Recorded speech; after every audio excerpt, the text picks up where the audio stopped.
Welcome to Metaphysical Soul Speak. I'm your host, Elena Fox Starks. Hey guys, I hope that you're doing really splendiferous in this moment in time, wherever or whenever you are on the globe in the moment in which you hear this. I hope that you're doing okay, and I wanted to put out there a gentle reminder that for myself as much as you guys, we should not take anything for granted. That's it. Just don't take anything for granted. Don't take events or circumstances or people for granted. And don't take gifts from God for granted. I've been thinking about this stuff a lot lately. Sarah O'Brien of Why So Serious 24D YouTube channel was talking about the divine masculine, divine feminine, and what she said about the divine masculine. It stuck with me. It's been stuck with me for a few days now. So I just feel like I need to get it out, right? And need to talk about it, put my 2 cents worth into her conversation, which was 100% accurate.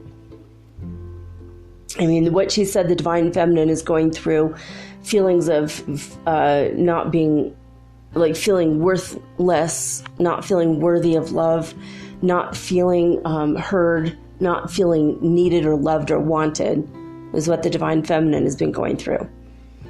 And as a divine feminine, if you have that female energy running through you, you know it's true, right? You're not being respected, not being loved.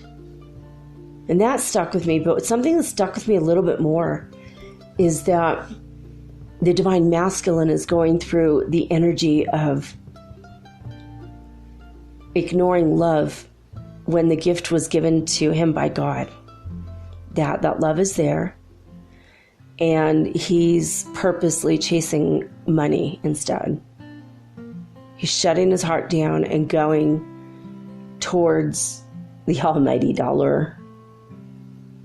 And when you go towards that money, she didn't say this is for me now, you're activating that lower base instinct of survival, being a provider, and that's your first chakra.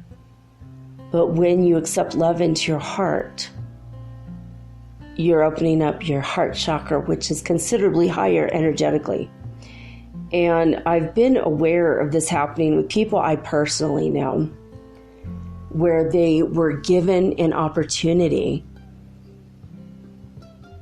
to absolutely 100% fall in love, where they found someone that was, they found women that were 100, I mean, these are hetero men, but this could be true for anyone, okay? But they found someone that was almost 100% perfect for them. And they felt drawn to that person and attracted physically and emotionally and spiritually to that person. And then they decided that money was more important. They closed their hearts down. They shut it down. And they denied that gift from God. And so they just decided to chase money instead. And they're struggling, trying to find the money, trying to find, where's the money? And as Sarah O'Brien was pointing out, that right now, that's a lesson that the divine masculine is feeling. The divine masculine has to learn that lesson of you when you're given the gift of love, you just don't throw it away. You don't put it to the wayside. You don't take it for granted. You don't assume it's going to be there sitting on that back burner where you left it. Or sitting up on that shelf where you left it. You know, it was Fergie who said, "A girl like me don't stay single for long." Don't worry about me. A girl like me don't stay single for long. I'm sorry, you know.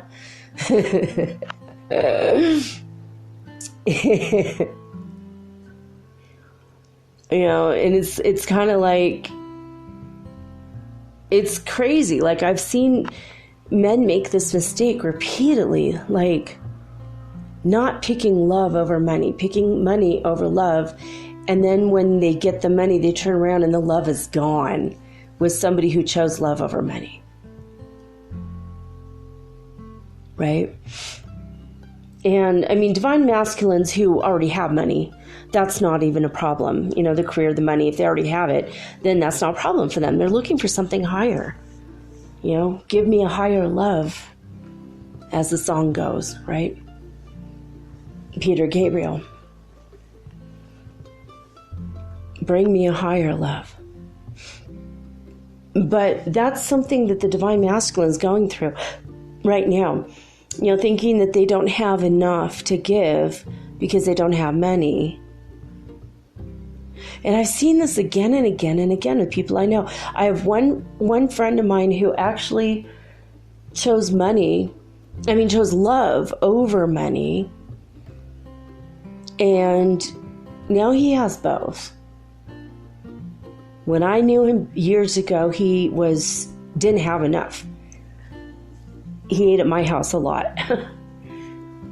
But he never just took a handout. He was always like building shelves for me, or doing dishes, or cleaning up, or helping me around the house with my kids. While he was full-time as a college student and full-time working, well, part-time working, full-time college student. You know, but he never took a handout, but he chose that love, to love me. And then, you know, and then later we broke up, and then now he's loving another woman, and he chose that first. He chose to love her, and all of a sudden all these great things opened up for him, and now he makes like $10,000 a month. I mean, this is a guy who could barely scrape together $1,000 a month before, you know. So I've watched it happen again and again when a man does choose the higher road, the higher path to the higher chakra, then all the lower ones kind of fall into place. But I have seen the opposite, where guys just shut down their heart and put a woman off. And the thing is that at the same time that that's going on, the divine feminine is, you know, we're just not taking it anymore. Oh, I see you're not interested in me because you went away, or you decided to ignore me. You know, when I text you to ask you how you are, and you send me an emoji of a thumbs up, then, you know, and that's like a sign of someone putting you on the back burner, right? Or, you know, and a lot of divine feminines are like, no, you know what? I deserve better. I'm moving on. I'm not going to stay single for long. So you put me off, and when you're interested in me later, and you come back to me later, I'm not going to be here. I might not even be in your town anymore. You know, I might not even be in your world anymore. You know, and that's kind of what's going on. Like, you know, the women are finally going, you know what? I respect myself. I love myself. I am worthy for myself. I accept the love of God. I know who I am. I'm claiming my queenness, my sovereignty.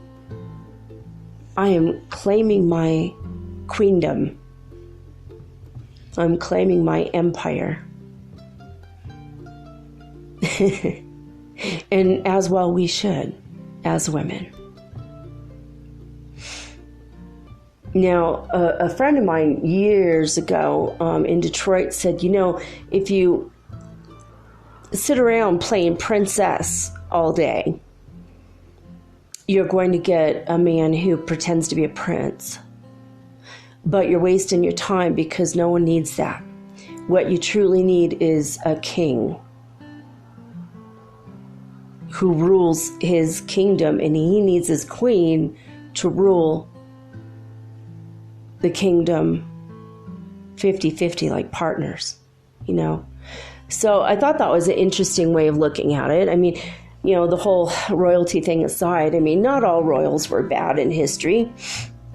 A lot of the Irish royals gave up everything they owned so that their people would not starve. So, for example, I know of a couple of families, my husband's family and my family, back when we were royalty of a little teeny tiny part of Ireland, back in the day. There are stories where we gave up everything, any money we had, any taxes, money we collected, we went back and bought food and gave it all to the people. Because the people were what mattered, right? You know, a true king or a true queen is someone who will take care of everybody. And it's almost like you're being a mother to everyone in the land, not just the 2 or 3 people that came out of your body. You know?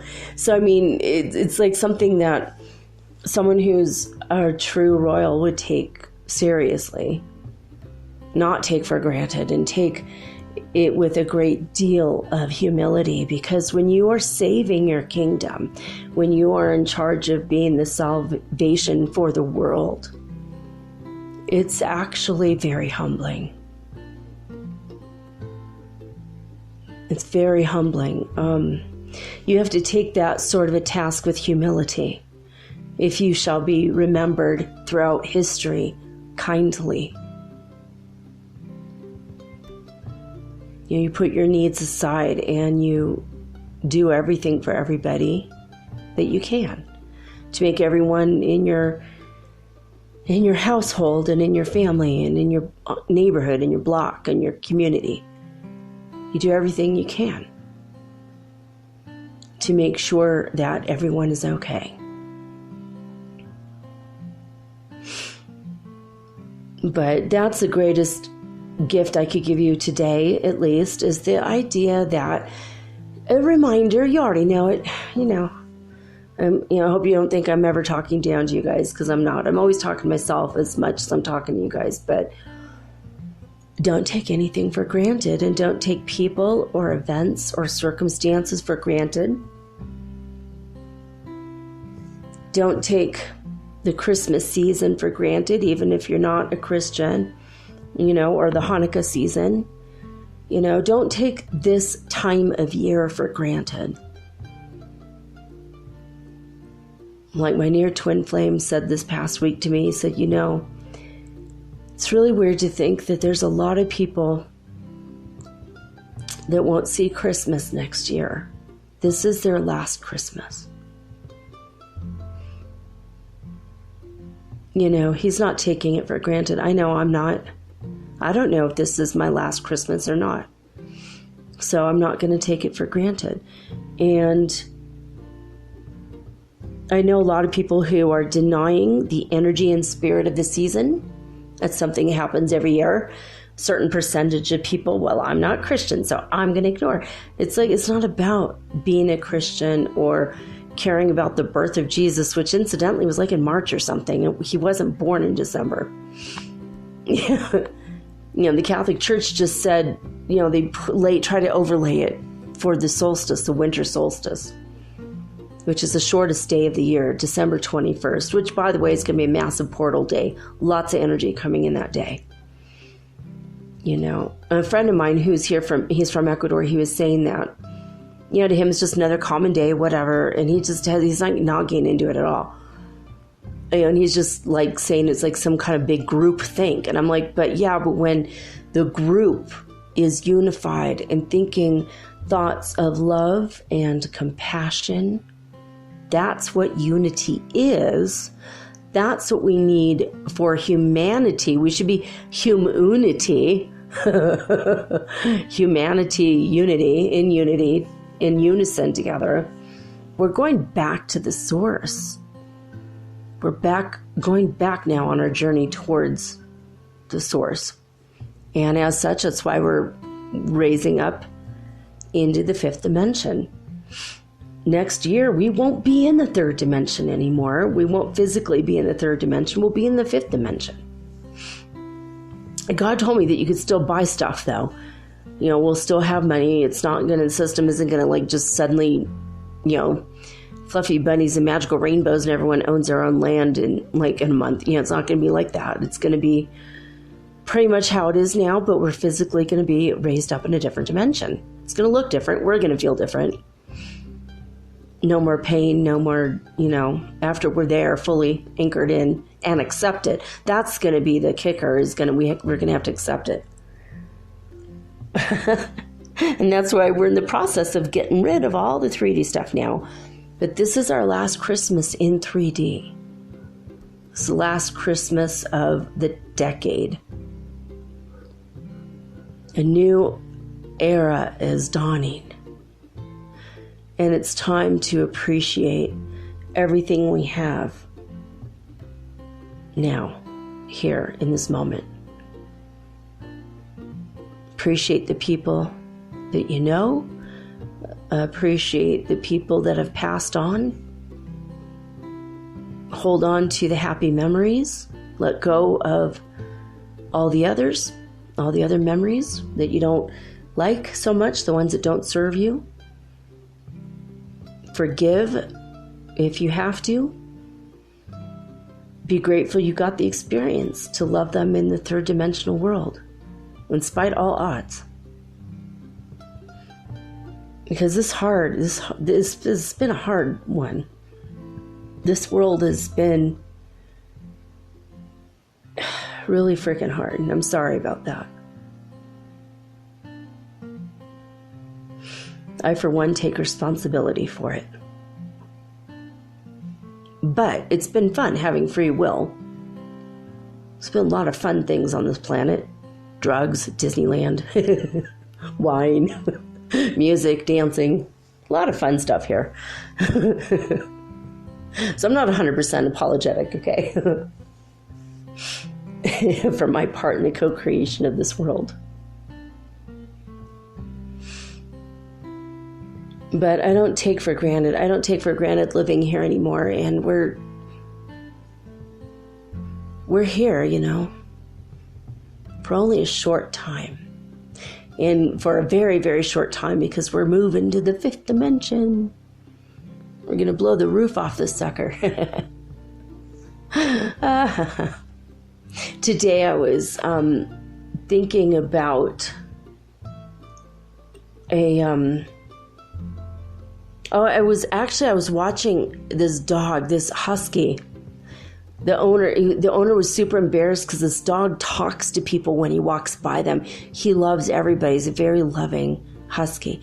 And he goes by people and he goes, oh, he's like talking, like crazy talking, like so much to people. And so this guy took a video of his dog in various circumstances where the dog, like he sees a counter, he sees a restaurant, he runs in and he's just talks to everybody, he goes around just talking. And like, I love you, I love all the humans, it's almost like that's what he's saying. He's just so sweet. And I was thinking, I really, really love huskies. I really love huskies. They're just some of the most loving dogs on the planet. They're so full of life and joy, and they're so happy. And I look out the window right after I saw this little video, and a black husky and a white husky went running down the street as fast as possible right when I looked outside. I was like, that was not a coincidence. Like the yin and yang dogs going down the street, like that was incredible.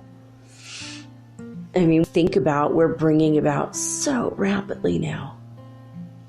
The energy's been incredible. We've got this, in the next 12 hours, we're going to be hit with a massive shockwave. If you feel cranky, irritable, pissed off, sad, tired, ride it out. In 24 hours, you're going to feel better. It's the interstellar shockwave coming from the center of the universe, the supernova, the star that went supernova. And, yeah, that's what's going on. And we're being hit by that on one side, and then from the other side, the sun is going to be radiating out its plasma. It's sending us solar winds our way as well right now. I felt a big wave of energy about an hour ago. So don't take it for granted, just take everything in stride, love yourself, be aware of the patterns that are leaving you. If you're a divine feminine, if you're feminine, your energy inside is feminine regardless of what your shell looks like.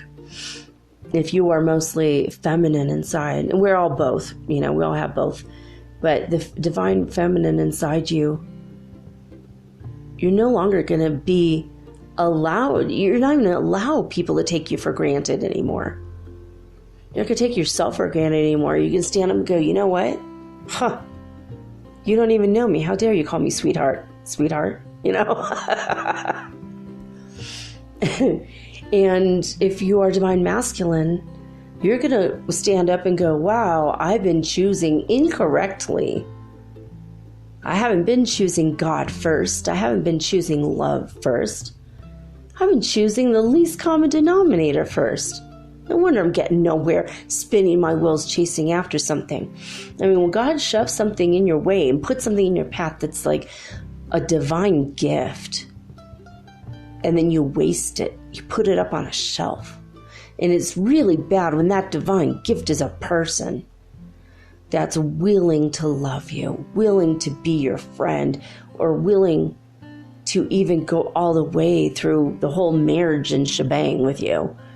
Someone is willing to put up with your bull crap and love you anyway. And then you shove them to the side and say, well, I'll talk to you in a couple months, and you put them off and you put them off. Don't expect them to be there in a couple months. There'll be another man coming around who did listen to his heart and did listen to his higher self. And I mean, those are for the people, of course, that aren't twins incarnate, because the twins, we're all going to get together soon, I hope. I love my twin so much. I feel his energy more and more. I felt him last night. I felt him hug me. I felt this pressing up against my back. I think I mentioned this already. It's like my third take. So, on the shows, I just did this introduction 3 times the charm now. But the other day he touched my cheek, which I did mention the other day, and it felt so precious. And last night I just felt him leaning up against me as I started to fall asleep. And I asked God, is this my Kundalini? Because it felt like this kind of similar the other day. And my higher guidance said, no, this is him. This is your twin. He's really longing to be with you now. Good. He's getting ready and opening up to love. That's good. I am too. And so I'm taking that as a gift, not taking that for granted at all. I'm really glad about it, But, anyway, there's that. So don't take anything for granted. Y'all know that, though. The Hubble Space Telescope has today shared the sharpest view of the interstellar comet Borisov. It was actually yesterday. Comet 21. It was traveling at 100,000 miles per hour past the sun. This is the second interstellar object recorded in our solar system. The first one was the Oumuamua. Is that right? Oumuamua. That's a song. I know that song. I know it's a song. I think it's a song in Hawaii, but there's a rock song with that. Oumuamua. They saw that one in 2017. And the Philippines was hit by a 6.9 earthquake today. There's a series of aftershocks now. Very strong, a very shallow 6.9. So that's very dangerous. So pray for the Philippines right now. And in France, in southern France, there was a powerful windstorm, and 400,000 people are without power right now. And so please pray for people in France. And I'm on the charts in France. 2 of my episodes made the charts on iTunes. So thank you guys. Merci beaucoup for listening to my show. People of France, I love you. I appreciate the support. 2 people died in this powerful windstorm in southern France. It hit like the 12th through the 13th, but now 5 people were injured, and only 2 died. But it's sad for those families, of course. And 400,000 families are now left without electricity. So in California, off the California coast, thousands of mysterious seafloor holes were discovered off the coast of Big Sur. They just found these mysterious holes in the seabed. The researchers from the Monterey Bay Aquarium Research Institute, or MBARI, were surveying the deep sea floor off Big Sur, and they found these strange holes. They don't know what they are, so I guess we'll hopefully hear more about that, because that's interesting. The NASA Parker Solar Probe, where they're trying to learn more about the sun with that, and the first scientific papers have just been published.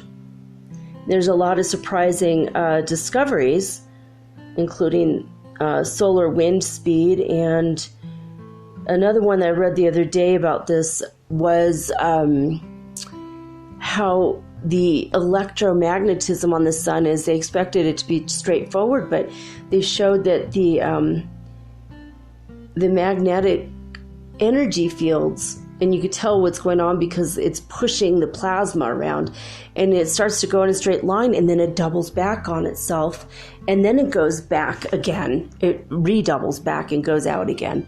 So that was very strange. There's a lot of strange things about our sun lately. And, we're still at a solar minimum, and it's kind of crazy. Ooh, my left ear is just starting to go really, high-pitched tinnitus. I'm getting an upgrade right now. My son earlier today, about 12 hours ago, told me that he was sitting on the couch, and out of nowhere, he just got this high-pitched ringing in his ears. He couldn't hear anything. And he felt this energy wave come through, and he's like, that was really freaky, Mom. I'm like, I know, it's really powerful, and it's going to be again tomorrow way worse, way more than even like in the past week or 2. So I want you guys to be aware of that. In Namibia, they are very close to having a famine. It is the worst drought in over 100 years in Namibia, so please pray, #pray for Namibia, right? They're very close to being on the verge of famine, so hopefully, it's like, why is it flooding in some places so badly that they can't walk or move their cars, and then in other places there's just nothing? Yeah. In the record snow in the U.S., it's like things are really messed up right now. So let's pray for balance of the planet and pray that we all get into the 5th dimension quickly, where we will require less food and it will probably be better. We'll be rising above it. Geminid meteor showers, dust trail was spotted for the first time also by NASA's Parker Solar Probe. And this is cool because now the scientists will be able to determine more things about the meteor showers that we just, again, take for granted, right? Every year this happens this time of year. But now they're going to get an up-close look and understand it more. It's going to orbit the sun 21 more times, this probe.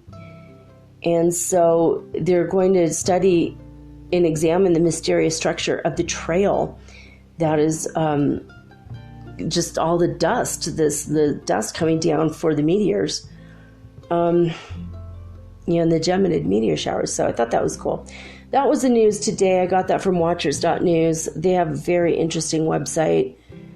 And you know what's funny is the little, when I look at my, I don't know, it's like Foxfire or whatever, I don't know, the browser, and it has all the places I visited, and it has the Watchers logo. It's the Hunab Ku, which it comes from the Mayan, from Guatemala. And my group that I used to be a part of that was working directly with, oh my God, I'm like, I could see his face right now, and I could project his face to you, but God rest his soul. He started Earth Day, and he started the harmonic convergence. It's like, I keep thinking Carlos Castaneda. I know it's not Carlos Castaneda. What the heck?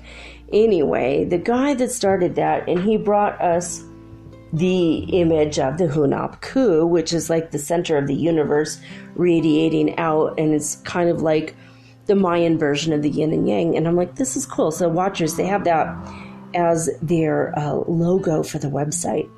So it's on my browser. I'm like, oh, a weird, really bizarre thing happened. You know, I've been thinking lately that I'm open to love now. I'm open to it for the right person to come along.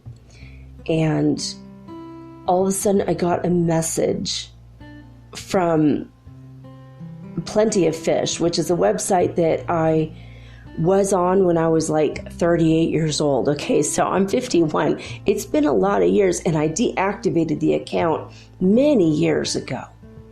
Many years ago, I deactivated the account. So I just got a brand new message from somebody, and I'm like, well, that can't be because I deactivated the account. So I went to, see who wrote me a message, and my password wasn't correct. And I'm like, well, I know what my password was because, I just know it, right? And it wasn't correct. And I kept typing it. It wasn't correct. And finally, I just said, let's reset the password. Maybe every year or two, they make you reset it anyway. So I reset it, and I went to my account. I'm really annoyed now because I don't even want this account active. Why are people mailing me? And I thought, well, maybe it's someone that I knew from a long time ago or something. There's 3 or 4 people in California that I ended up becoming friends with, like not romantically, just normal friends. And so I thought, well, maybe, against all odds, right? Someone that remembered me from so many years ago. And apparently, okay, all my pictures were erased. My description was still 100% there. And someone had hacked into my account and was using my account as their own. And this tall, thin, brunette, beautiful woman was using my account to contact men. And she was contacting them first through my account. And there was like 11 men had left messages for supposedly me, which was actually her. Her name was like Clovia. What kind of a name is Clovia? I've never heard of that before. And I'm like, what the actual hell is going on? So I spent hours last night telling 11 men, I'm sorry, but I did not contact you. This is my account. I was hacked. I just changed my password. And I'm here to tell you that I'm not Clovia. I deleted her pictures. I don't know who the hell this chick is, but it's not me. And I had already deactivated my account. And I'm like, this is really freaking weird. Well, then this guy says to me, oh, I saw your new picture. I saw your actual picture. You're beautiful. I love redhead women, right? I'm like, okay, well, like I just said, my account was deactivated, so I wasn't really looking right. And he lives in Utah, and he told me something very weird.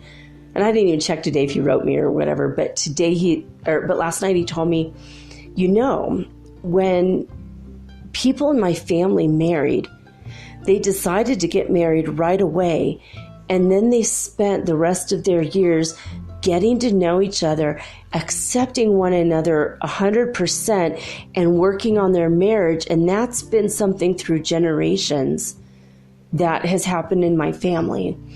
And everyone has been happily married. And all of the families, the cousins, the grandparents, the aunts, the uncles, everybody helps everybody else have a solid, happy marriage. Everyone is supported fully. And I'm like, whoa. I don't know if you guys have ever heard about that, but how crazy is that? You know, he's like, I love redheads. Maybe you could come and marry me. And then we'll just start working on the marriage right now from day one. And I'm like, I mean, to me in my mind, I'm like, no, but it's not how I operate. But hey, good luck with that. Finger guns. You know, I didn't tell him that, but I'm like, no, I'm not obviously going to move to Utah, even though it's an extremely beautiful state. But and my aunt and uncle, God bless them, God rest their souls, I miss them so much. They lived there, and I loved visiting them in Utah. But yeah, I just thought that was very weird. It was very, very weird. Like, it's extraordinary, right? It just sounds like so amazing. Like, he said my parents, like his parents have been married, like, I don't know, he didn't say 20 years because he was like 35. I think he said 40 years. And then his brother or something been married 20 years. And all of his aunts and uncles, like, it was like they had one marriage. They never divorced. His parents never divorced.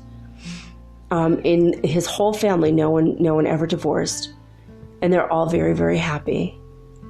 And all they do is work on the love and the communication and the relationship.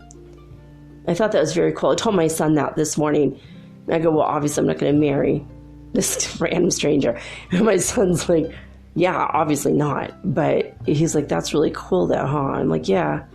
He's like, maybe that'll make a good show. I'm like, yeah, if I could talk to this guy a little bit more, I'll let you guys know what I uncover in this pocket of people in Utah. I'm assuming they might be Mormon, but that might just be an assumption that's incorrect. I don't know. So I got to ask him more. I'm like, I did ask him, are you Mormon? Like, you know, it might be a Mormon thing, you know, where everyone is very supportive for the most part in the Mormon church. I know some people that are Mormon. A lot of people, my cousins and stuff, were Mormon or are Mormon. But, you know, but there's also a lot of judgmental things in that church too, you know. So I don't gravitate towards it myself at all. But I want to uncover the mystery of that. Like, you know, I'm like, are these arranged marriages? Because, you know, there might be something going on like that in the Mormon community there. It might be a subset or sub-community of the Mormon church there. Or maybe they're not, again, they could just not be Mormons at all. But I thought that was very strange. Super different. I mean, now in India, this happens all the time. In Saudi Arabia, this happens all the time. You know, in other parts of the world, it happens all the time. Arranged marriages, and a lot of times they work out, and the divorce rate in Saudi Arabia is super, super low. I mean, I think recently, a couple years ago, it went up to 10%, the divorce rate, and people were really upset about that. They were really shocked because it had been like 5%. You know, I remember hearing about that years ago. And in the U.S., it's 50 to 75% of all marriages end in divorce. I mean, for me, it's been 100%, but I mean, you know, it's just not had good luck. I mean, I left the first one for the second one, and the second one knew he was dying, and he forced me to divorce him instead of having me watch him go through that. He knew he had cancer, and he lied about it, kept it from me, you know. So it wasn't like massive, like, fighting or something, because before all that, before the divorce started to happen, there was no fighting. We were perfect together. But I thought that was interesting. I don't know if you guys ever heard of that. I'm going to check out this guy and see more about, I want to know more about his culture and how do they do that? What do they do to work on it? What, like, do they take workshops? Do they do art together? Do they, you know, raise barns and go dancing together? Like, what do they do? Like, what do you mean work on the marriage? I want to know more. I'm very curious about it. I'll bring more information to you as I hear it. So, okay, I'm not on the right page. Why am I not on the right page? Okay, pretty much Schumann resonance news from disclosurenews.it. Just another calm day, little wriggle, Literally, they say wriggle. At 3 a.m. UTC time, that reached power 15. So that's crazy low compared to where it has been there lately. California started off at 45 hertz frequency at midnight, according to Heart Math Institute. By 5 a.m., they were at 52. Hopefully, Saudi Arabia still 0 all the way across. Lithuania started off at 98 hertz frequency, and they went down by 5 a.m. to 95 hertz frequency. Schumann resonance in Alberta, Canada was 86 hertz frequency at midnight and went to 95 by 5 a.m. In Northland, New Zealand, they're at 62. Started at midnight and went to 64 by 5 a.m. And the big winner, of course, is Hululuwe, South Africa. They were at 163 at midnight, and they went up to 187 hertz frequency on the Schumann resonance scale by 5 a.m. Now, the foundation for inner peace, we've been going through the lessons, and we are now on lesson 187 in A Course in Miracles. We're just going to read a few words here. Lesson 187, the main thought of the day is, I bless the world because I bless myself. I bless the world because I bless myself. No one can give unless he has, in fact. No one can give unless he has. In fact, giving is proof of having. We have made the point before. What seems to make it hard to credit is not this. No one can doubt that you must first possess what you would give. It is the second phase on which the world and true perception differ. Having had and given, then the world asserts that you have lost what you have possessed. The truth maintains that giving will increase what you possess. I bless the world because I bless myself. All right, guys, that was lesson 187 in A Course in Miracles. I'll be right back after this message with a message from Prime Creator.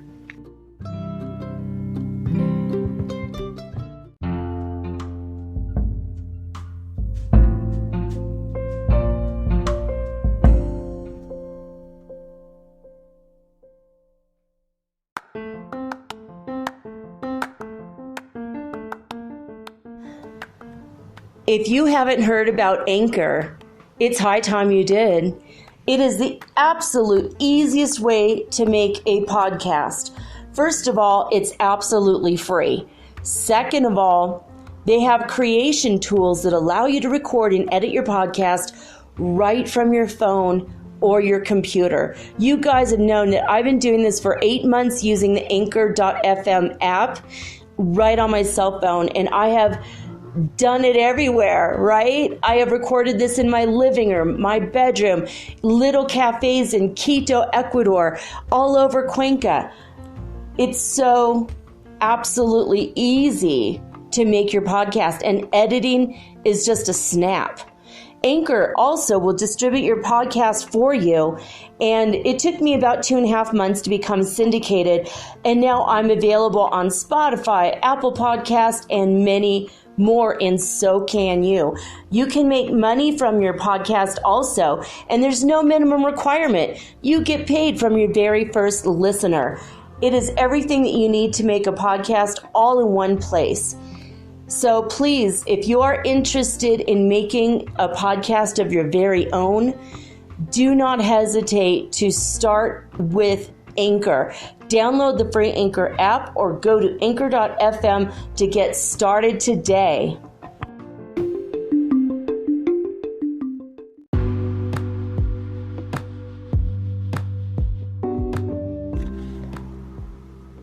Metaphysical Soul Speak is run on sponsors and listener support. This means listeners like you. If you are so inclined to support my efforts and my little podcast, please visit me at anchor.fm/metaphysical. and pledge an amount of your choosing today. Thank you.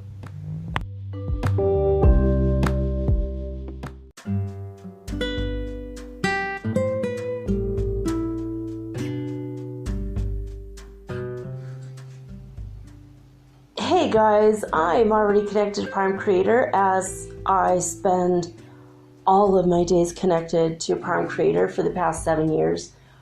I am an indirect channel and I use telepathy as my means of communication with various people that are living or spirits who have passed. But today I'm going to be channeling God himself. He comes to me quite often since we're in constant communication with each other. And, this is part of the Christ consciousness, the Christ himself, or Yeshua, Jesus. He was actually always communicating with God, and that's when he would always say, I and my Father are one. I want to be able to say that myself. I'm there almost, kind of, but not to the level of his mastery. I'm always still working on it, as we all are. But I use telepathy, telepathic communication, but I also use muscle testing. And so if I hear something wrong and I question what I've heard, then I'll ask and I'll use finger testing. And when it's my thoughts, I'll say, hey, it's me, Elena. And when it's God's thoughts, it's just the channel, right? Basically. So I don't exactly know what he's going to talk about, but I have a couple ideas, but we'll see where we're going with this in just a moment. I'm situated here. I have this on my knee. Hopefully you guys can hear me.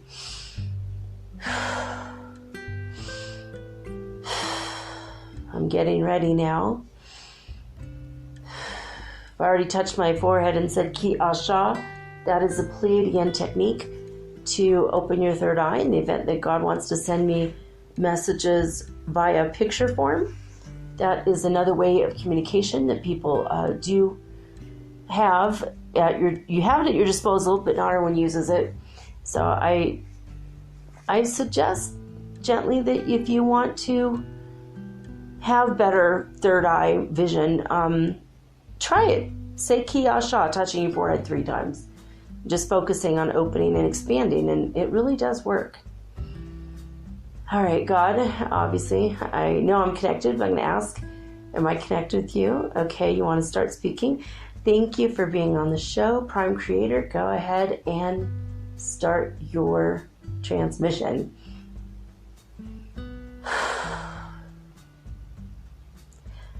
Hello, everybody. It is I, your Prime Creator. I love every one of you. I love you to the core of your being. I love every bit of you. I love your personality.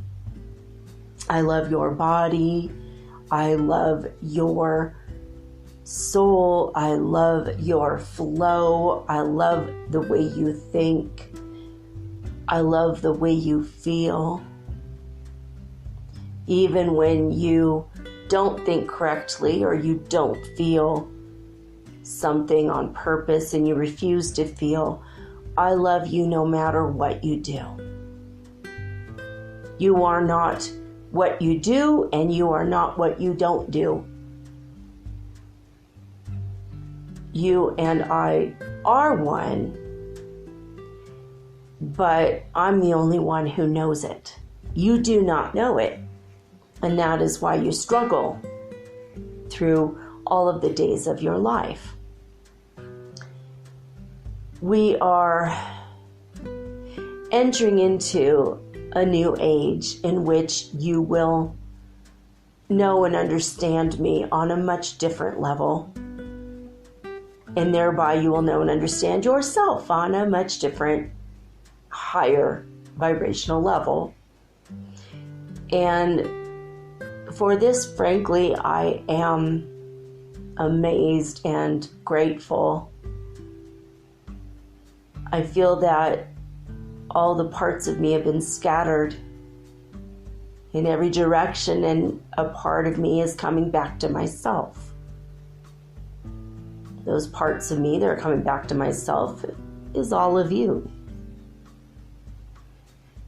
We are getting ready to enter this juncture, this grand procession, if you will. This big, huge consciousness expansion. You are on the verge of personal greatness. You are on the verge of collective greatness. You are on the verge of knowing and understanding yourself, the world, the universe, the dimensions, and the nature of God in ways you today cannot even begin to imagine.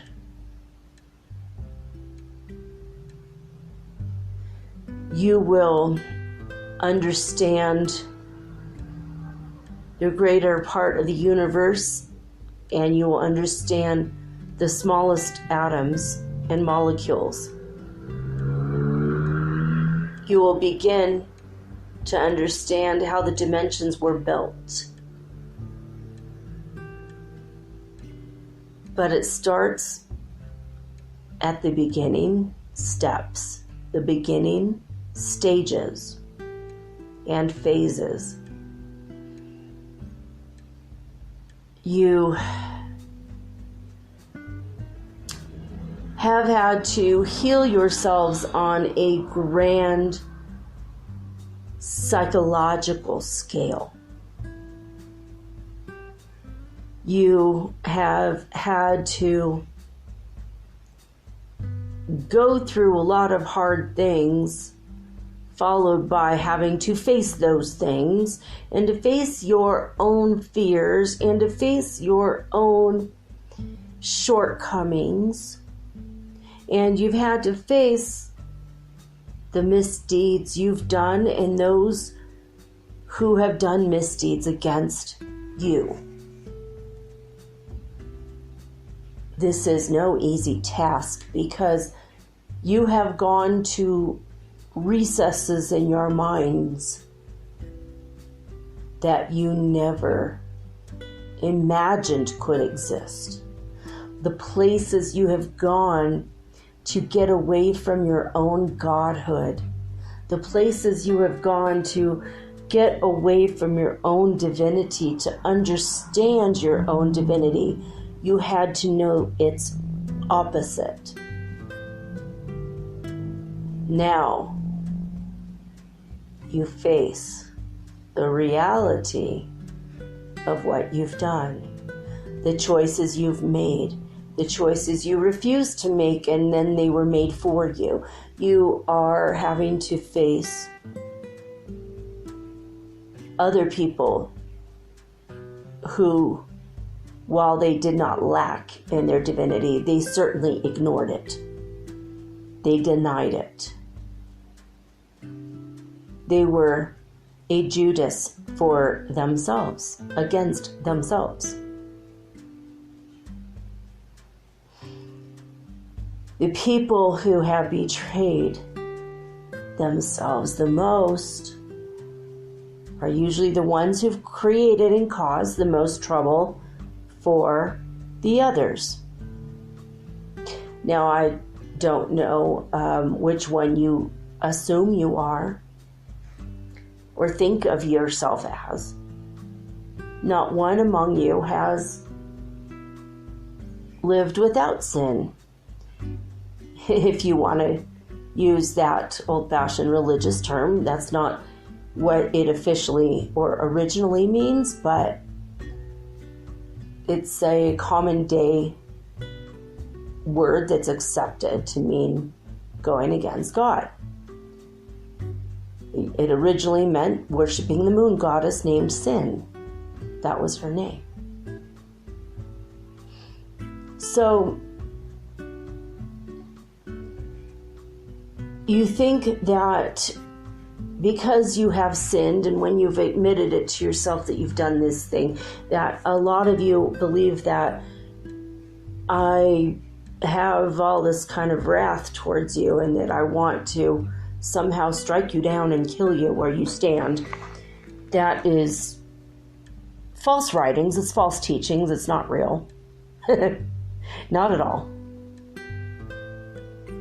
Because I put you in a world in which you would deny who you are and not understand who you are so that you could understand who you are better. If that makes sense, hopefully it makes sense to you. You are an incredible being of light. I know I created you. And you went against your own light in order to understand what it's like to go against yourself, to go against your own light.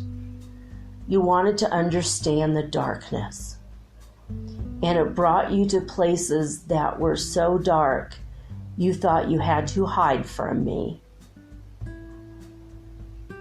But what most of you do not understand is there is more lightness in the darkness than you ever could imagine, more light in the dark than you ever thought possible.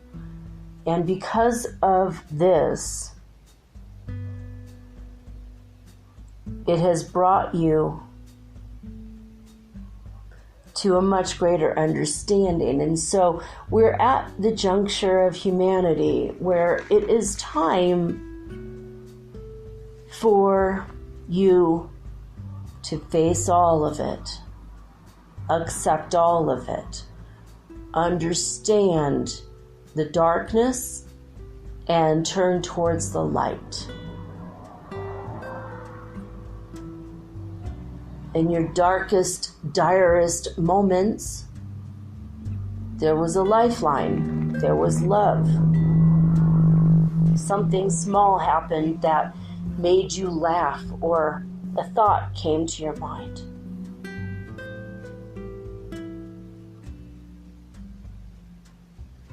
The world has been harsh in which you found yourself, but there's always been lightness there, and the light will always continue to shine, and the light will prevail. The light is prevailing because you are the light. Death is an illusion. Time is an illusion. These are illusions that were built into the blueprints of this world. You had parameters, almost like a cage, if you will. You put a rat in a cage and a maze in the cage, and the rat has to figure it out.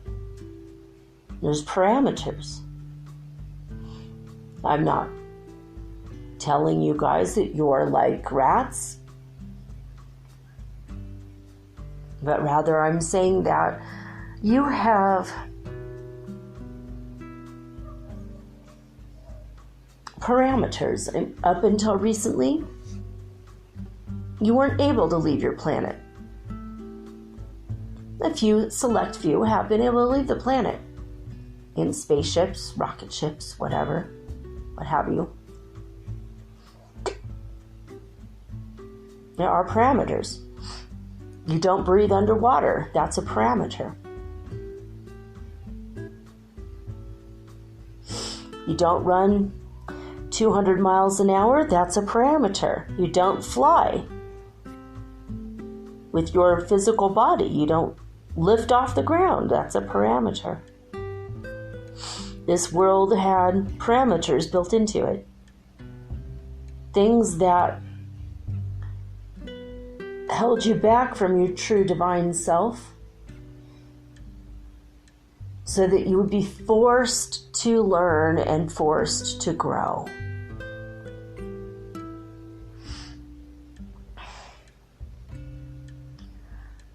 You create fears and obstacles, and then you overcome your fears and your obstacles.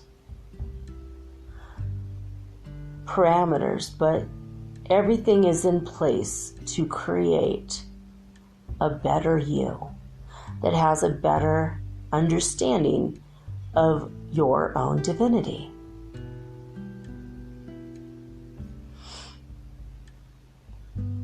Lumps of dirt, when applied pressure and heat to them, in the case of volcanic activity, the most amount of heat on your planet, the most amount of pressure on your planet, physical pressure, creates diamonds from coal.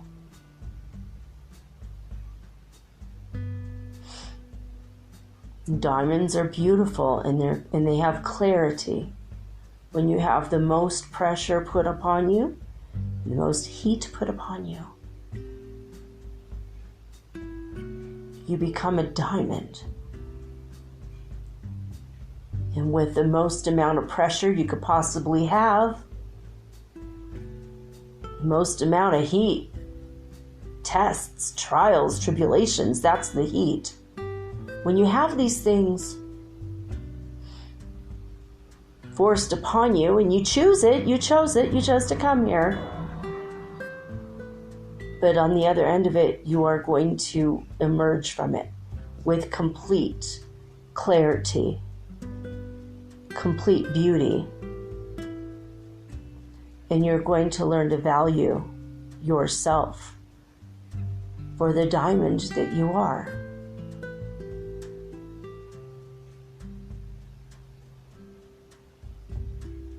Diamonds are the hardest stone. It can cut glass.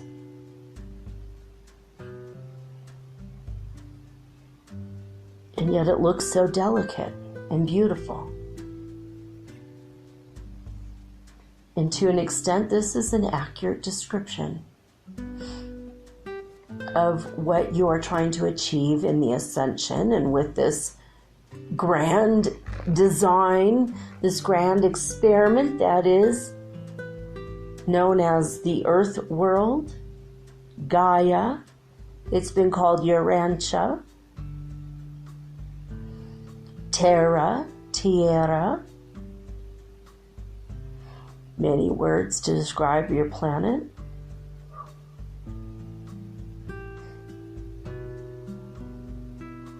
You put yourself here and you chose these things, then you forgot you chose these things, and you went through all these things, and you had moments in which there were no tests.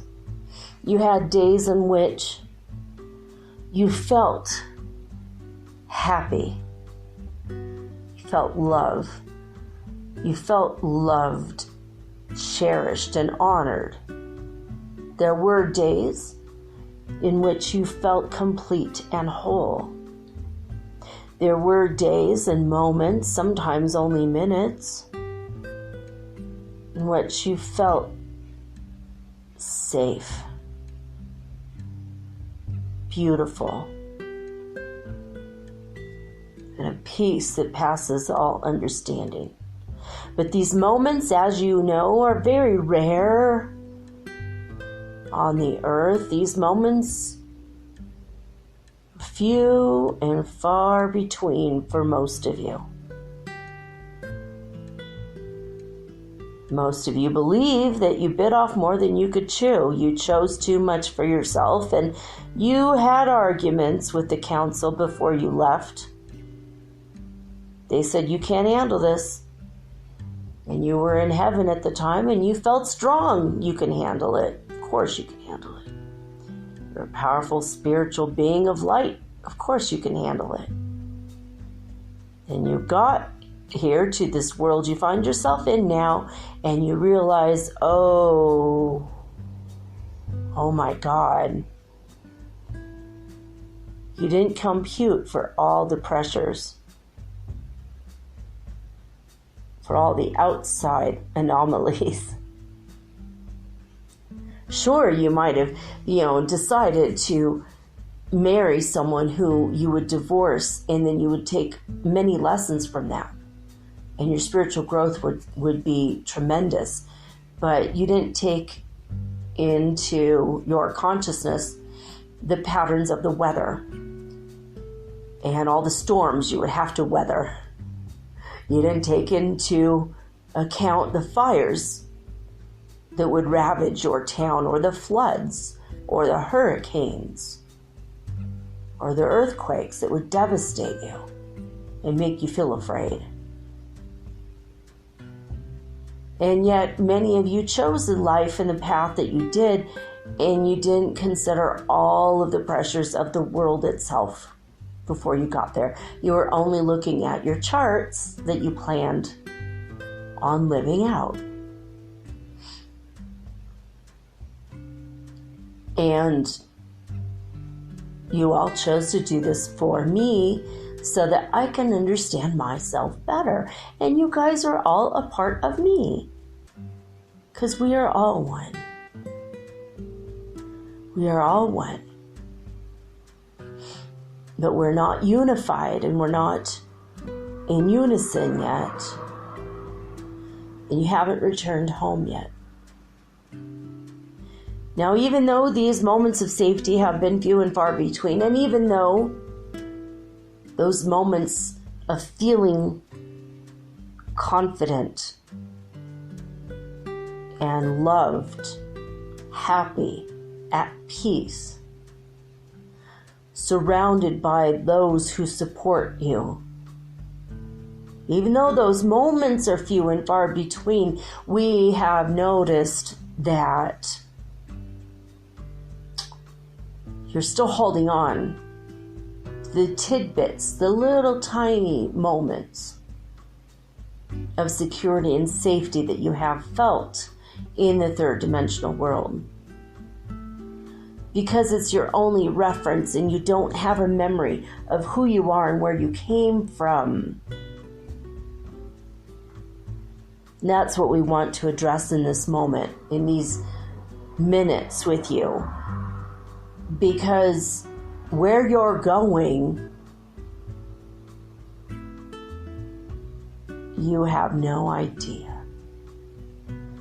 In the movie Back to the Future, at the end of the first movie, when Doc came back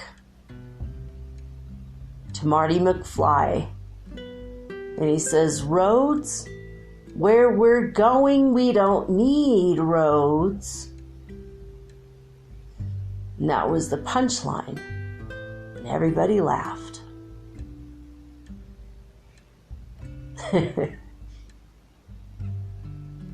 And what I'm here to tell you, and why I'm coming to you this day, is next year, next decade, next month, in the next few weeks,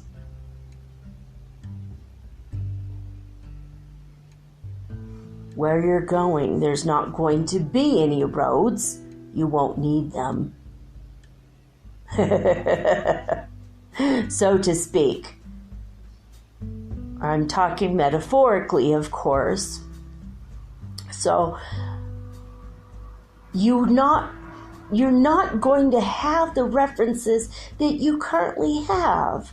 And you're holding on to the references you have so tightly. You're holding, grasping at them. We know this is hard.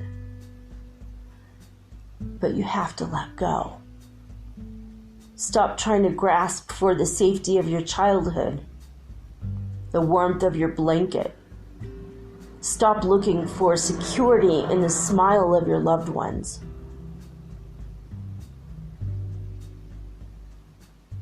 Because your true safety and security, your true security blanket, is in your connection with your divine creator. We want you to deeply understand who you are and where you're going. We want you to understand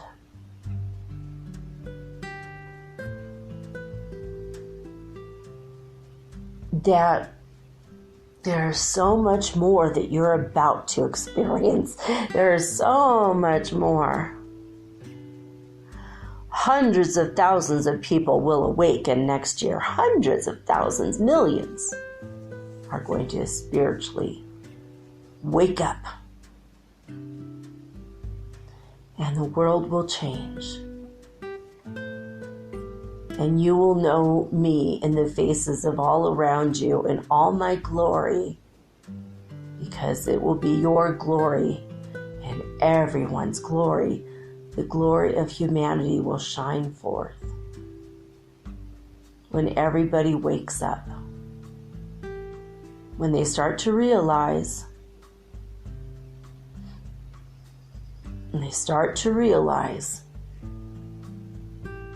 who they truly are.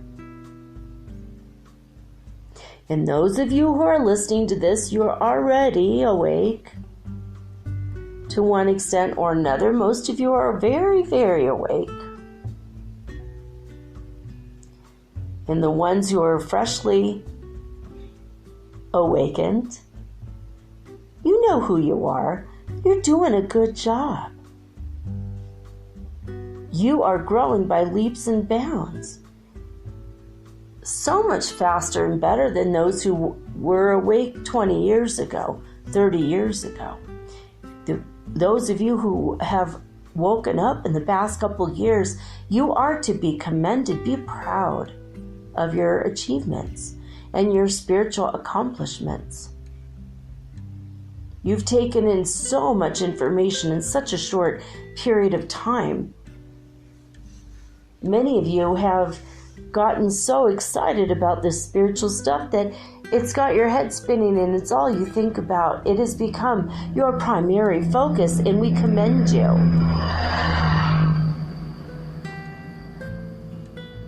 We commend you for that. That's huge.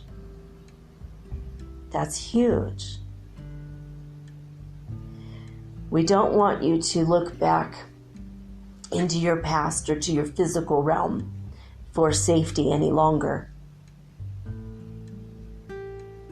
You can to live from day to day and go about your physical lives, but we want you to take refuge in your higher self. We want to be connected with you so that we can inspire you and help you expand. You are in a moment, a historical, monumentally historical moment in which you are to expand your consciousness, your understanding, your wisdom. Open yourself. Connect with us. Open to us. Expand.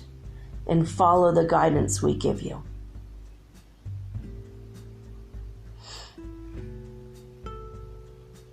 Don't be afraid. Don't question. When you feel a gut instinct and it feels right, don't beat it to death and don't ignore it, because if it's something that feels right and you feel love in it and you feel good in it and you feel inspired, and you feel a warm glow inside your chest, that's from us.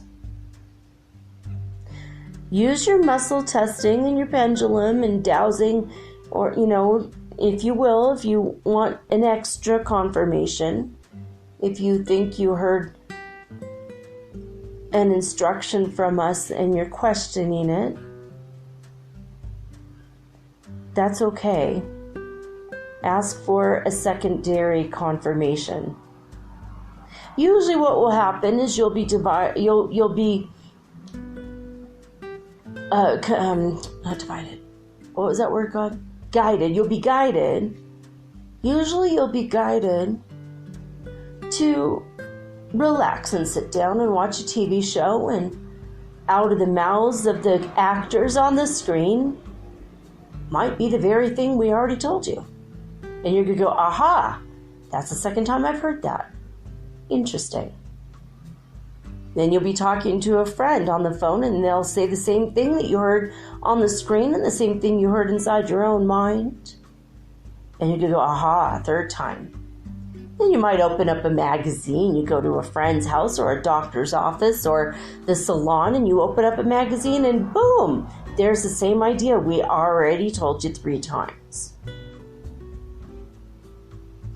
Some of you will say, okay, if this is what I heard and I want to make sure, then you could say, give me a sign from the heavens above. And you'll look into the clouds and there's a sign. You might see an exclamation point. Or for a split second, you'll see the word yes. Or you might see a happy face or something that makes you laugh. For some of you, that won't be confirmation enough. You'll think, your mind's playing tricks on you and your eyes have deceived you. Fair enough. We'll put a white feather in your path. For some of you, we'll put a white feather in your bed and there will be no explanation as to where that came from. For some of you, a stranger will hand you a flower.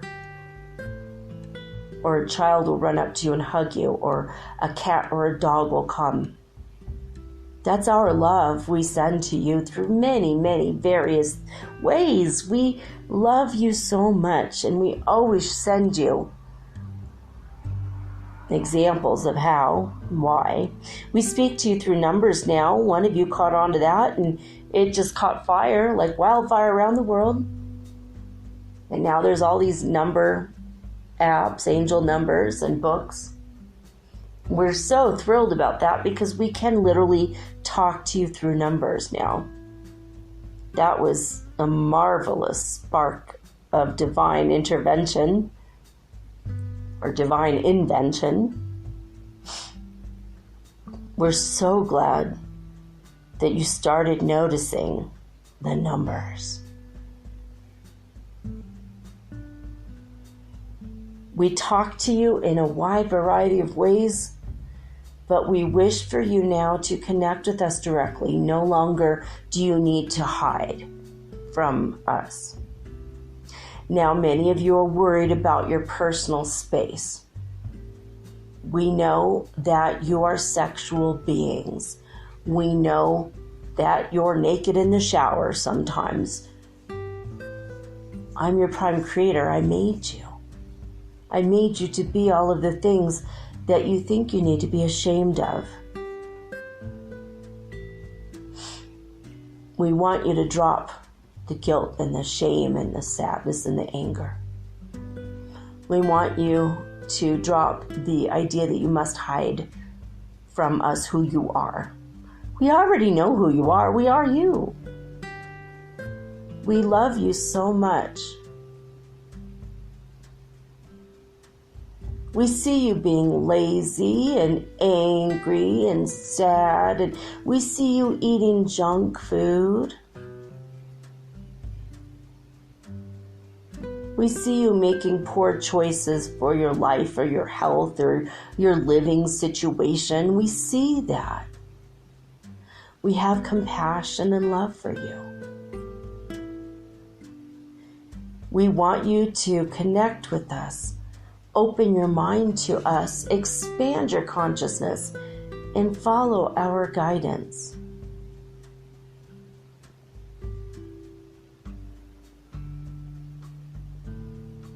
We wish to be a part of your life actively, as opposed to a part of your life on Sundays when you pray, for some of you, or Saturdays on the Sabbath when you pray, for some of you. Friday when you do your Dua and Juma pray, for some of you. Once or twice a year with your pujas, for some of you. We don't want to connect with you for 5 minutes a year or 20 minutes a week. We don't want you to mindlessly do your salats, your praise, your duas. We don't want you to pray because you have to. We want you to open and connect and have a conversation with us because you want to. Fear has no place in your life anymore. Don't pray because you're afraid of me, afraid of Divine Mother and me. Don't pray because you're scared. There's something bad will happen if you don't pray. Don't pray only to ask us for things. We want you to connect with us and have a dialogue, a conversation. We want connection. Because where you're going, there are no roads, and you're going to have to ask us for directions. We have the map for you.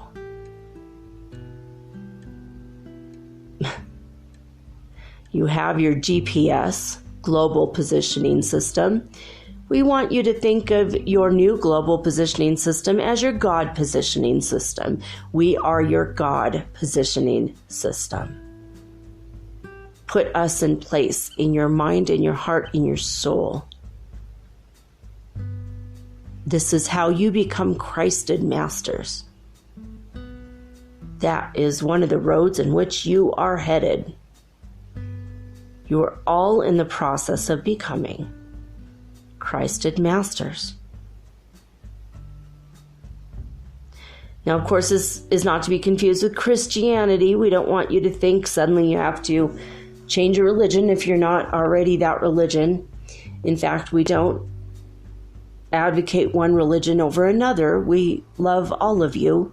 Even if you're atheist, we still love you.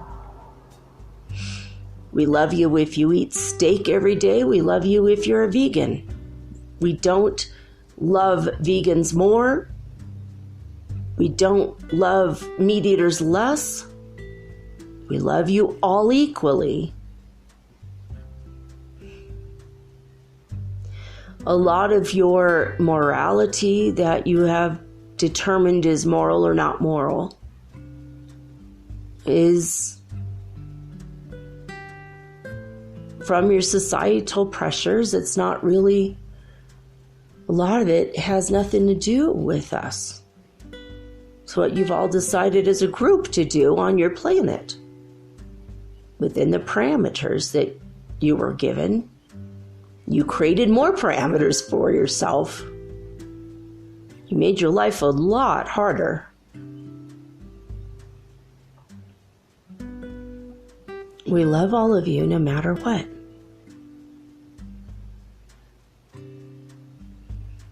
We embrace you in every way, in every day, in every second of your life, but you don't know. Usually you're not aware of it. We're there with you. You're never alone. You no longer have to feel ashamed for your behaviors. We already know what you do. I mean, we created you. We see you. We see you. We see you.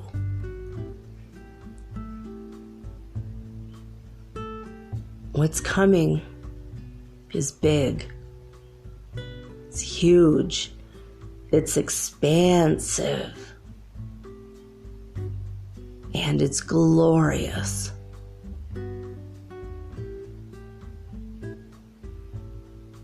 Open your mind to it. Connect with us and find your safety in your own divinity. Not in the physical objects or the memories of the past. We want you to breathe a sigh of relief that you can now let go of everything. Feel free to fly, to rise up, to raise your vibration and rise up into the 5th dimension. Accept what's coming. Accept yourself. Accept your past and let it go.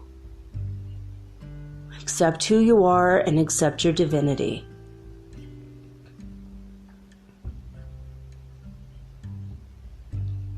Ascension is real. Ascension is coming. And you are the brave souls, the first souls in the universe to physically ascend as a group.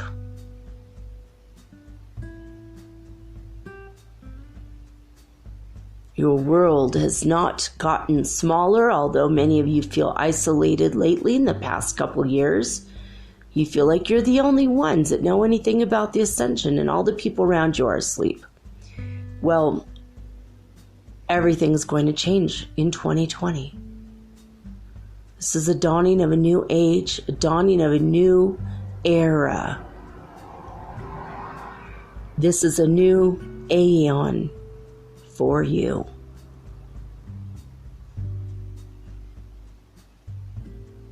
Enjoy the light of the sun. Don't stay too long in it. But when you are outside for a couple minutes, allow the energy to penetrate every cell in your body and radiate with the light of God inside of you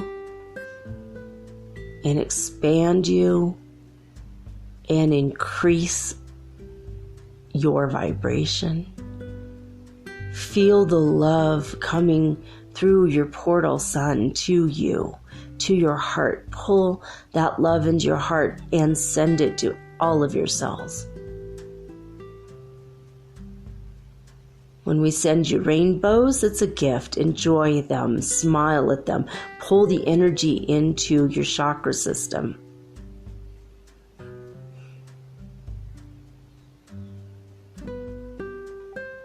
We wanted to tell you today that it's time.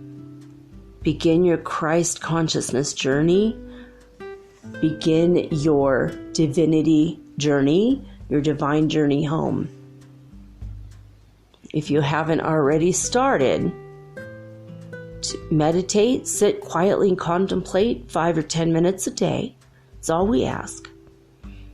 You could do it in the sun, so you could do both things at once. But make a conscious effort to connect with us and never shut down the connection from this point forward. Just say, I wish to be connected with divine. You may say whatever word you want for me. God, Prime Creator, Yahweh, Jawa, Yahweh, Jah, Ra, Da, Pa, Ma, whatever you want to call us. Whatever your word, your sacred word for us, go ahead and use that. Just say, I want to connect with Prime Creator if you want, or God, Allah, whatever you wish. The all, the one. Say, I wish to be connected. Connect with your spiritual team. Open yourself. Expand yourself. Imagine your energy field expanding with a pure love from your Creator through all your cells, your body, your aura, your chakras, your block, your city, your state, your province, your country, your world. Imagine yourself expanding spiritually into other dimensions. Open up all your chakras. Just keep focusing on them. Learn the lessons from one and then move on to the next. Learn the lessons from that and move on to the next. This world was built in layers, and your chakras are connection to those layers, and those layers have lessons, life lessons. Some of them you'll be stuck on for a while, and some of them you breeze through really easily. Some of the lessons are harder. Give yourself space and grace and allow us, connect with us and allow us to help you. We will shine more light on your problems and help you get through them faster. We will help you get through everything faster. We'll help you get through anything and everything faster. And we will help you to ascend faster, and that is our goal. I am the prime creator, and I am waiting for that truck to go by. Okay, he says, I am prime creator, and it has been a joy and a pleasure to connect with you, and I feel the bonds strengthening between us. I am the one true person that always has your back. I'm here. I love you. I'm always going to be with you, and I'm going to help you through this process. So connect with me. Connect with Divine Mother and myself. We will be always with you forevermore from this point forward. We always have been, but now you're consciously going to be aware of it. You're going to know that we're there for you. You're going to feel it. You're going to know it. And it's going to help you in every possible way. You can ask us about anything. Is this the right toothpaste for me? Is this the right food for me? Should I wear this color today? Is this the best fabric I can have? Is this the good neighborhood I should live in? Ask us anything. Have a conversation, and I want you to listen to us because we do speak to you. Always we're talking to you. And it's in a very small whisper. Usually it's in your heart. Some of you hear it inside your mind, you're inside your head, or in your right ear. You're going to hear us. But we don't shout. We don't demand your attention or command your attention. We speak very softly, and usually you don't hear us. So we're asking you to, when you expand, connect, and you open to us, and you expand your consciousness, listen. So all you need to do, ask a question, take a few deep breaths, and just wait for the answer. And you're going to start to hear us, and it's so easy once you're used to it. If you want, we will have conversations with you all day long. If you're lonely, we'll tell you jokes. If you're sad, we just want to have a relationship with you. A communication, a communion, a union with you. We are so grateful that you decided to listen to this message today. We love you with every fiber of our beings, with every atom and molecule and every dimension of our beings. Our love is the only thing that exists. You are love. You are loved. We are here, and we are one.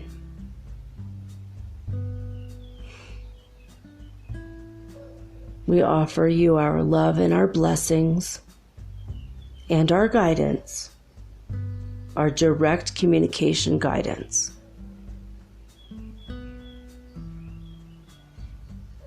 So utilize this and have an easier and rapid ascension. And it goes without saying, but we'll say it anyway. Godspeed.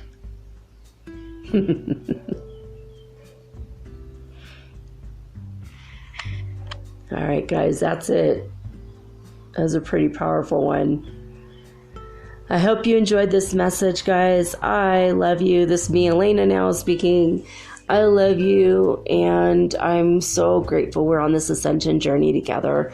It means so much to me that you guys are listening to the show, you're promoting it, you're showing it to other people, and as the people in your life start to wake up, just tell them about the show. They'll gravitate naturally to the episodes that they need to hear. You know, if an episode makes them angry, then that just means there's something in it that they need to work on in themselves. A couple people have told me that specific episodes made them mad for whatever reason.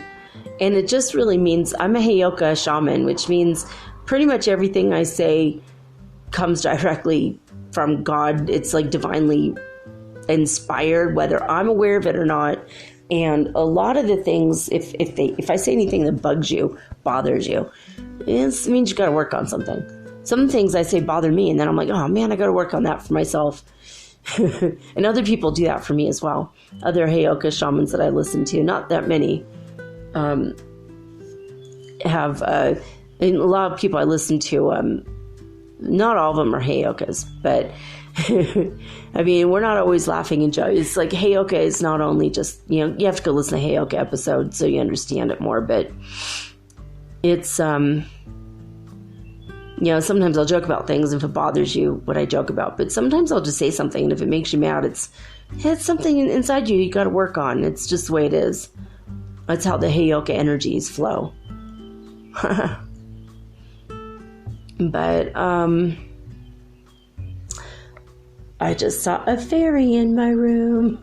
Hey, I just saw it it's on the other side of my computer, and I saw it move its little head around, and I saw its head move real fast and its hand slower move out of the way, out of sight. It was like a little shadow, a fairy.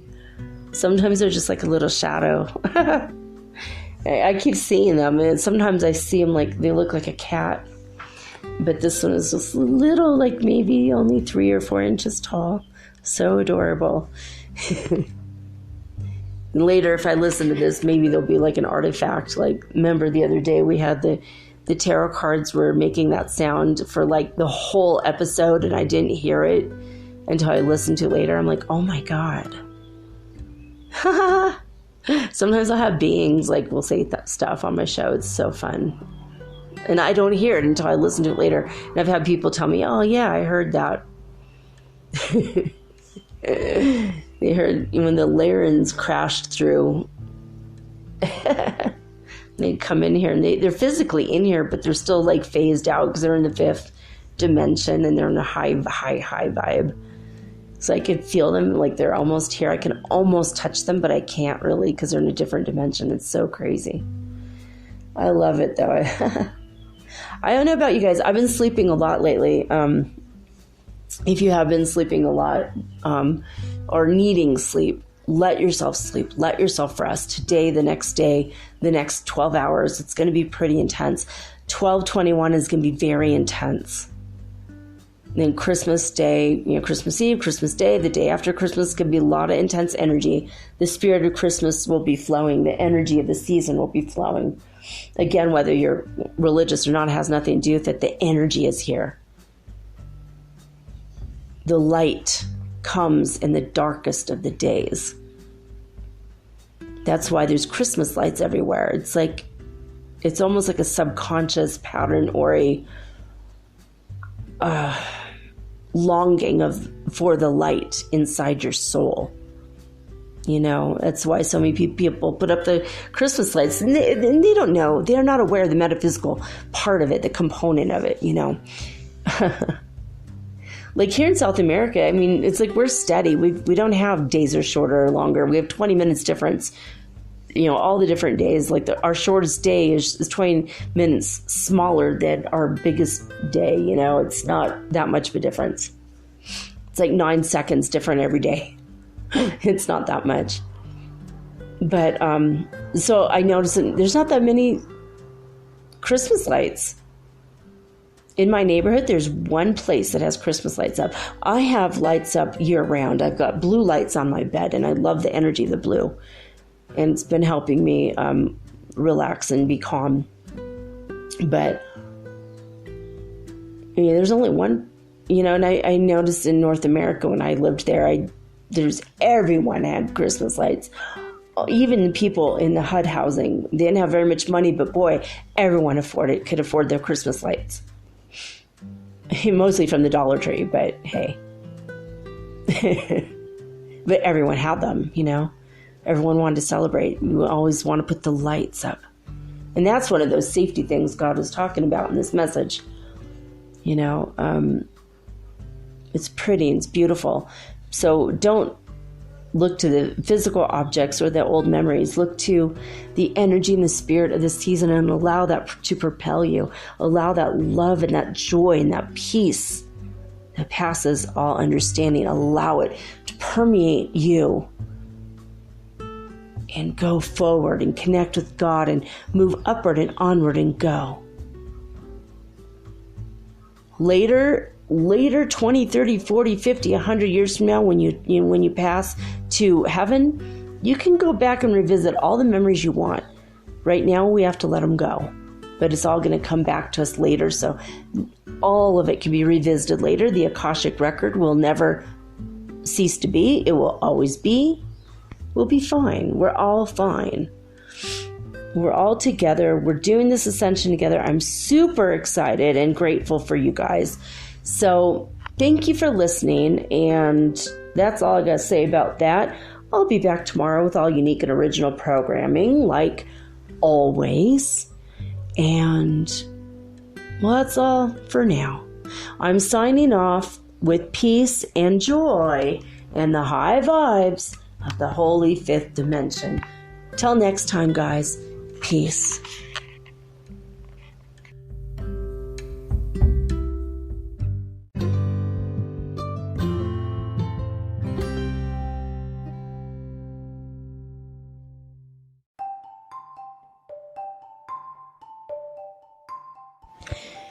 Do you ever wish you could look into the next chapter in your book of life and see what's coming next? What does the universe have in store for you? I can help you with that. I will give you a Celtic cross reading, which is 10 cards, or you can ask me 3 questions, and I use 3 cards per question. So that's 9 cards, or I can channel your higher guidance, or maybe God directly for you. Maybe you want to talk to your dear departed Aunt Edna, because maybe you have a few questions and she was the smartest person you knew. If your deceased relatives are available or your ascended masters, I can channel them for you personally. Let me have 1 hour to show you the future in your next chapter of your book of life. Readings are $75, and it takes me an hour to an hour and a half to complete. And for this price, you will also be hooked up to the healing grid around the planet for free, which means yours truly, me, I will be giving you Reiki 24 hours a day, 7 days a week for the rest of your life. All you have to do is let me know. metaphysicalsoulspeak@gmail.com, and we will explore your future together.